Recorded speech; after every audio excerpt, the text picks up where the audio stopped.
guy under center that preceded you. Does that lead to any kind of chip on your shoulder of kind of making everyone forget about that a little bit? I don't know. Not really, to be honest with you. Like, for me, it's just I know he's a good player, and I know he played here. I know the history behind it. I wasn't here when he was here. So, for me, it's just I know he's a good player, but for me, it's just going against Duke's defense this week because everybody likes to draw the comparison between quarterbacks, but in reality, I got very little to do with what he does on the field on Saturday. Yeah, I was going to ask, after a game like last week where things didn't go well, how much do you feel like that's kind of important to go through those moments before facing a defense like this? I mean, just taking week by week, game by game, just going 1-0 every week. I think that's the big thing. I mean, we made some mistakes, but we played how we played. It's just about learning from everything, right? It was fortunate, we got away with the win, but we got to learn from everything we did on Saturday in order to improve this Saturday. Jake, how do you feel like you're improving in this offense? Yeah, I think the progression's still going game by game, right? Feeling Coach Keidick as a play caller, understanding what he's trying to get at and what he's trying to do on game day is a fun thing to experience. And so, I think I'm just getting better every week. That's kind of the goal.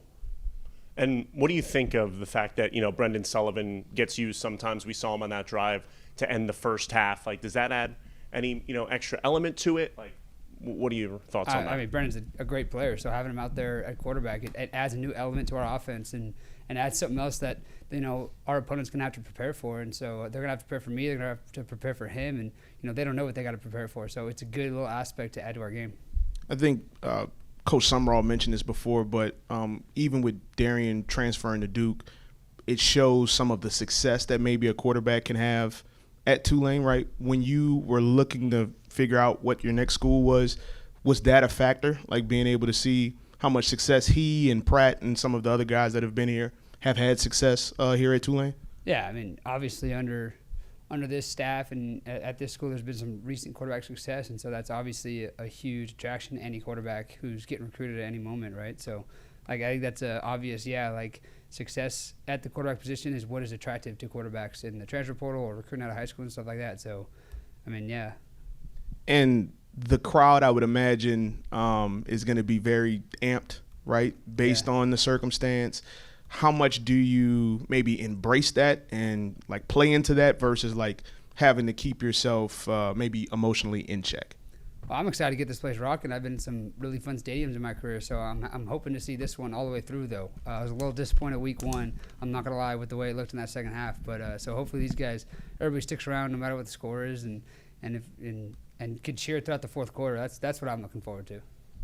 So there was a stretch in the South Alabama game. I think you guys scored 6 out of 7 possessions, 4 touchdowns, and then the fourth quarter, some things happened. But how many positives can you take away from what went on during that stretch? Yeah, no, it was an incredibly good stretch. I think the run we were on was 33-3, and so, I mean, that's what we can do, right? And so we're just going to lean into that part of the game. I think people talk about, the middle 8 during a football game. The middle 8's a crucial point in the game. I think for us it was the middle 45 minutes of the game where we crushed. And so we're just going to, continue to know that we can do that. So why not do it for 60 minutes? And that's kind of the goal this week. And the depth at running back, both Mobley and Javen Gordon had really good games. What impressed you the most about the way they ran the ball? Yeah, Zoo, he's a beast, man. I mean, he refused to go down on that one touchdown. Javen, I mean, freshman, dude's a stud, man. It's awesome to watch those guys. I'm excited to see us get Mo back. I don't know what exactly his timeline is. Hopefully it's this week. But I don't feel like we flinched. I feel like it looked the same as it did the week before, and those guys run their tails off, and it's fun, especially when you add. I think when you got to talk about the run game, I think the way we run the quarterback in this offense is really cool too. I think that the complement between those guys, and then when I pull it down and run and all that off play action stuff like that, it's hard to stop.